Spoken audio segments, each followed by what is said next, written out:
This is Lesson 2, The Case of the Disappearing Otters, from the 5th grade Biomes unit. In this lesson, students will learn about a complex food web and will also practice note-taking skills from a nonfiction text. You're going to start by reviewing Lesson 1, the vocabulary, as well as the A, B, and C, abiotics, biotics, and cultural aspects of any environment.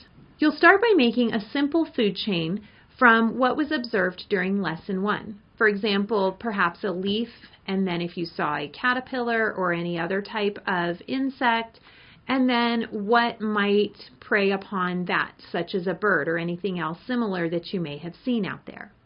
The next part that you'll want to discuss is what happens if part of that food chain becomes disrupted. Perhaps if there are fewer birds because of either an illness in the area or because of a cat or a predator that comes in. What would happen if there weren't birds to prey upon the caterpillars? Now there would be too many caterpillars. With so many caterpillars, how would that affect the trees or plants in the area?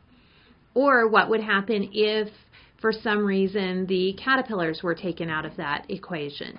Now there wouldn't be as much food for the birds, and the plants would grow a lot more because they wouldn't have their natural predators.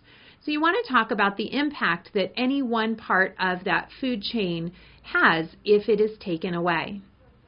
Next, you'll want to change your food chain into a little more complex food web. Talk about how there really are more than 3 different organisms involved here. Maybe add some other insects or other predators or the cat, perhaps, that you talked about earlier, and turn this into a food web. This can be sketched in the student workbook. The next part students are going to work on is the case of the disappearing otters. Remind them that this is a chance where they're going to practice not just reading and understanding a nonfiction text, but also their note-taking skills. This is a great way to incorporate the English Language Arts Common Core State Standards along with the science that they're learning about today.